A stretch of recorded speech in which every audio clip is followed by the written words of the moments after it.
Welcome to Our Girl Relationships. On this channel, we discuss day-to-day problems people face in their lives. Let's start with the video. Making a long story short here, the day after Christmas, my 16-year-old niece Emma called me sobbing, begging to come live with me. She said her house was a prison and her parents wouldn't let her be happy anymore. We talked for a while, and what she told me was confirmed as true by my sister when I talked to her. Emma has always had lopsided grades, with A's in English and history but C's and D's in math and science. This time last year, she was diagnosed with ADHD, which I knew because I was diagnosed a few years ago, and my sister called me to ask my opinion on how well non-medication treatments worked, since her husband was adamantly opposed to letting Emma take what her doctor prescribed for fear of her becoming addicted. Medication and intuitive living has always worked best for me, but when I was pregnant with my kids and couldn't take the meds, I got by with the recommended ADHD diet and exercise regime and a good routine. It turns out my brother-in-law has taken that into hyperdrive and gone full prison guard on Emma's life in order to get her grades up. She has a strict routine that only includes school studying, exercise, and family meal times. She's not allowed any contact with friends outside of school and eats a special diet that does not include dairy, caffeine, or sweets of any kind. Everything distracting has been taken out of her room, including all of her books and beloved paintings by my late mother. Her science and math grades have come up to B's, which my brother-in-law insists means the routine is working, but still can't be eased up on yet, since she hasn't come to her full potential. The incident that triggered her phone call, she stole her brother's phone while he was sleeping because she's not allowed a phone or unsupervised computer time, was her being banned from celebrating Christmas with the family, since it would be a deviation from her routine. I feel like this has fallen into awful territory and has only gone on so long due to the current craziness.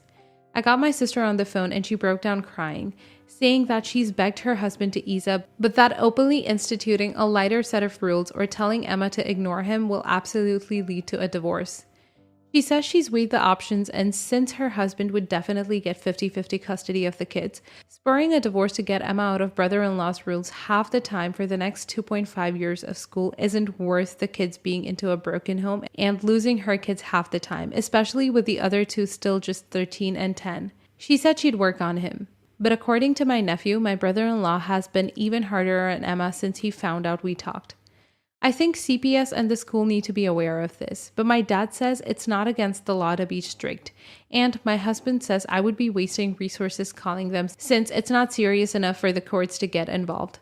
I just don't know what else to do. I feel like CPS could at least get Emma real treatment. Agreed. Also, the sister is a raging a-hole who is making totally unevidenced claims to avoid dealing with her husband.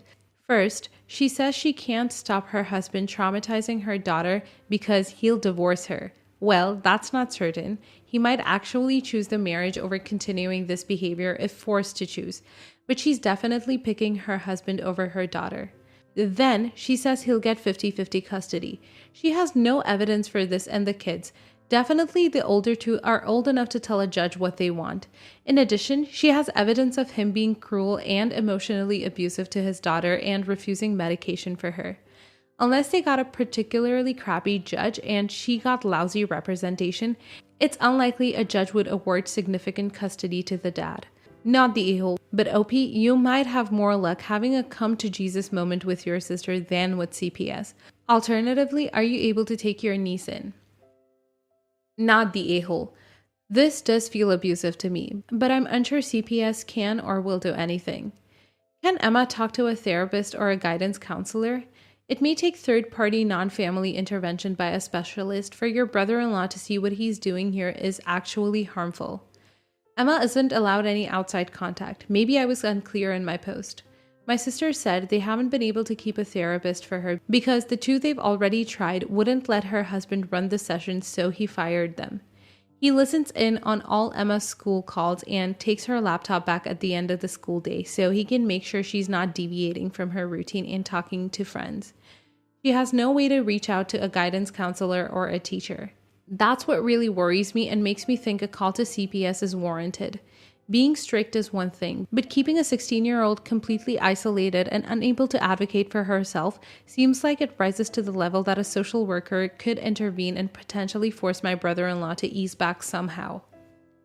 Not the a-hole. If I were Emma, I would just stop doing anything. What is he going to do about it? He's already taken everything from her that he can. He can't take away her basic necessities, food, water, clothing, shelter, or he would squarely be in the abuse neglect category and would be more actionable by CPS.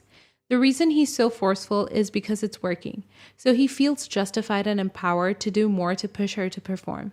If she takes that from him, he has no power and no results to hide behind. Another option is to anonymously call CPS for isolation abuse and have it documented. CPS will investigate and interview both your sister and brother-in-law as well as the kids, at which point your sister and niece can voice their concerns openly to the caseworker and see what the caseworker can do to help. At the very least, maybe it will lay the groundwork in case brother-in-law does go for their divorce. Your sister should talk to a lawyer before convincing herself to stay because she feels he would definitely get 50-50 custody. With your siblings being older, they would likely get a say in where they live and how often they visit. So 50-50 custody is not guaranteed. I wish your family the best of luck in this. Please let us know how it turns out. Next story. My group of friends made a reservation for dinner at a popular restaurant for 6 people, but when we got to the restaurant, one of my friends, let's call her person A, brought along her boyfriend without advance notice to any of us, hence making the total number of people 7. We all know her boyfriend well and are pretty chill with him, so we thought to ask the restaurant if 7 packs is possible. Unfortunately, the restaurant was unable to accommodate 7 people as our reservation was stated for 6 people. This was also understandable as the restaurant was a popular one and packed during the night, so fair enough. At this point, person A, who is kind of the leader of our friend group, turns to me and says, "Okay, I think you should leave so that we'll have 6 people." I was flabbergasted and shocked when I heard that. My other friends kept silent and no one really spoke, so there was this awkward silence. I almost wanted to propose that perhaps we could have gone to a different restaurant down the street. Instead, that could accommodate 7 people, for example. But I felt a surge of emotions and called her a heartless witch. My friends all looked at me in horror and person A clearly looked shocked as well. The next day, my friend, let's call her person B, texted me and said that I overreacted and was an a-hole for calling person A a witch in public. I was so confused by this as I thought I wasn't the a-hole in this situation, but maybe I was, I'm not sure. Am I the a-hole? Edit. Someone in the comments raised a valid point. The rest of my friends were couples, aka 3 couples in the group, and I'm the only single person in the group. Person A's boyfriend said he couldn't make it when we made the reservation long ago, but he suddenly showed up at the restaurant at the last minute. Maybe me being the only single person in the group made me instantly the odd one out. Edit to update. This thread is now locked and I wanted to give some sense of closure and update. Thank you to all of you for your insight and comments. I shared this thread with my friends and they told me off and scolded me for sharing this in a public community. However, one of the couples who I'm closest to in the group reached out privately to me over text and told me that they felt bad and apologized for not speaking up. But that's it. I've had enough and will walk away. To emulate the example of Michael Jordan in The Last Dance, I would say, okay, you want to ask me to leave? Okay, fine, no problem. That's all I needed. I took it personally from then on. Edit 3. Apparently, the mods unlocked this thread now. I don't know why. To answer some of the common questions that cropped up. How long was the silence? Maybe the other friends were just stunned and didn't know how to react, so that's why they were silent? Answer. I didn't count the silence. Felt like 10 to 15 seconds, I think. There was time for me to look at the rest in horror, but the rest were all looking down at the ground in silence. I concede that I should have given them more time, but honestly, I think I instinctively felt like this should be quite obvious for someone to come out and say, hey, wait a minute, and 10-15 seconds was more than ample time.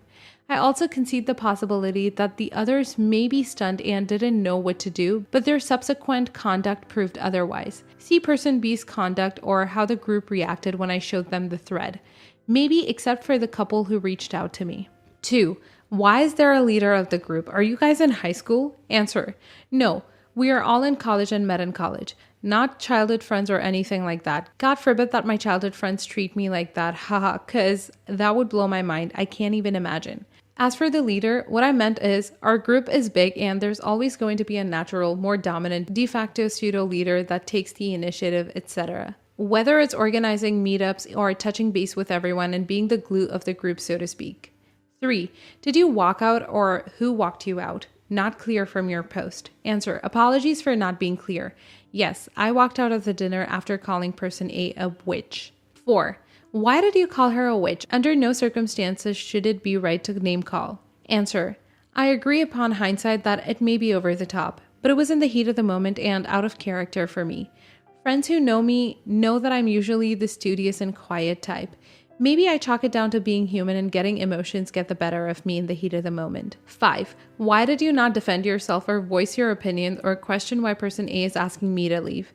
Answer. I wanted to do that actually, to be honest, but fell short of it. Something inside me, maybe it was whatever shred of self-respect or dignity that I had left, instinctively didn't want me to appear needy and be defensive and argue beg for a seat at the table. I'd rather just walk away. Not the a-hole. You need new friends. Good friends don't ask you to leave so an unexpected and unannounced plus one can take your place at the table. Not the a-hole, but that friend of yours sure was. Who the hell thinks that's an appropriate response to a situation? Not to mention that she was the one to bring the extra person into the equation. I'm seriously thinking she did it on purpose for her to turn on you so quickly. And based on your response to her, I'm guessing this isn't the first time such a callous thing has happened in the friend group. For no one else to speak up in the face of such a blatantly disrespectful thing tells me that there's a mean girls vibe to this friend group. These girls sound toxic, and if I were you, I'd stick to your guns and tell the whole group where they can shove it. Not the a-hole. The person who wasn't on the reservation could have left. The whole group could have found another restaurant. Your friends could have spoken up instead of just shuffling their feet and not saying anything. Your friend could have not ordered you to leave. Your other friend didn't need to call you an a-hole. Man, original poster, you need a new peer group. Next story. I'm engaged to the love of my life. We'll call her Sarah. Sarah doesn't have any issues with my parents, but there is a little tension on both sides, and no one has attempted to be close, which is fine, I guess. It makes me a little sad that they are not more excited about her. Sarah asked my mom the other day if she would help her make centerpieces. Sarah isn't a DIY, but we're running out of time, and she was asking around to see who would be willing to help. She admitted to my mom that it was kind of grunt work and if she didn't want to, no pressure. My mom got offended and said of course she doesn't want to. We haven't cared about her at all, so she doesn't care about our effing wedding. This hurt Sarah, but she didn't fight back. Sarah told me and I called my mom. Honestly, I probably went into it a bit aggressive, but I yelled at her for saying that to Sarah. My mom said that Sarah hasn't included her in any of the fun parts or cared about her opinion or anything. So why would she help make centerpieces? I asked her to apologize to Sarah and my mom said no, she was done talking about it. So I uninvited her to the wedding. My dad sent me a text because I said he could still come and pretty much told me to F off if I thought that he would come without my mom. My mom is now upset because everyone is going to ask where she is. Sarah is very happy and feels like I defended her, and literally everyone else thinks I'm an a-hole. Reading through the comments, you and Sarah are massive a-holes. You can't exclude someone from all the fun parts of planning a wedding and then go crawling to them when you all of a sudden need an extra set of hands for your DIY stuff. That is so incredibly rude, and I'm shocked you and your fiance can't see that. You didn't have to include your mom in the planning, but it's way over the line and insulting to not include her and then expect her to pitch in on manual labor. And then you yelled and disinvited your mom. Big yikes. I hope your dad does take her on a nice trip. You're the a-hole. If your mom wanted to be involved in certain aspects of the wedding, she could have asked. Did she? If not, she can't be mad about not being a part of it. If your parents want to make you feel bad about the wedding and complain, they can stay at home. Sounds like they're more concerned about appearances than you and your fiancé. Edited to add. Original poster's comments read, vote changed. Original poster, you're the a-hole and so is Sarah. Next story. I, 51 female, recently went on a date with 54 male. I knew he had 2 kids. While we were eating, he told me their ages, 32 female and 3 male. That's a deal breaker to me. At my age with grown kids, 25 male and 26 female, The last thing I want to be bothered with is a man with a toddler and all the potential drama. The mom is 30. I went on with the date because I was having fun. When it was over, I had every intention of letting things just fade away. Yes, I can be passive aggressive. Well, he called me a couple of days later wanting to go out again. I tried the whole I'm not ready thing, but he kept trying. Finally, I told him the fact that he has a toddler is a deal breaker. Too much possible drama, and I'm way too old for that. Hint, hint. He told me I was being hypocritical since I was a single mom. I said a single mom of 2 grown kids. He kept repeating himself, and I kept repeating myself. Finally, I told him that having a baby at 51 shows a stunning lack of judgment that I don't need in my world. He was quiet for a moment and told me that was a messed up thing to say. He told me I should have told him that before he paid for my dinner and that it was a witch move, then hung up. Am I the a-hole? Not the a-hole. Did everyone expect you to act gracefully and perfectly when dude won't let up? You tried to be tact and spare his feelings and he wasn't satisfied. Apparently, it's okay to try to talk to a woman out of rejecting you. Exactly. Dude wouldn't take no for an answer. Demanded she give a reason, then got all pissy about her reasoning. Yeah, she got mad and snapped, but I would too. She shouldn't have to argue about not going on a second date while he tries to convince her and explain in detail why she's not into him. And calling her a witch in the end really tells me all I need to know about him. Unpopular opinion, not the a-hole. You tried to say it nicely. He kept bugging you. You did not go out of your way to tell him he lacked judgment. He started the argument by comparing 2 completely different situations to one another and wouldn't let go, so you had to take more strict measures to be left alone. Edit. Okay, not so unpopular of an opinion anymore. Just to clarify, the mostly not the a-hole now looked a little bit different when I first posted the comment. Not the a-hole. 1. You tried to politely reject him. 2. He resorted to resulting you as a tactic to get you to continue dating him, which is a bad indicator of how he would act if you did continue to date him. 3. He has a child with a 20-something-year-old in his 50s. It may have been an accident, but that is definitely something to be concerned about since in your story, we saw him degrade you to try to get his way and use the fact he paid for your date as leverage. There are people who can genuinely find a connection with an age gap, but his reaction in this short story doesn't indicate that. 4. People drag young parents all the time, which indicates that age does not matter when having a child, and it doesn't matter if it was an accident or not. While the young usually lack financial stability and life experience, the old usually lack health. What you can usually gain over time are the former two, especially with family support, while health tends to continue slipping away once you reach a certain age. Regardless of whether it was an accident, it was irresponsible for him to have a child at his age. 5. Could you have left out the fact that it wasn't responsible for him to have a child at his age with a much younger woman who he could exercise more control over? Yes. Did he continue insulting, guilting, and pressuring you to give your honest opinion? Yes.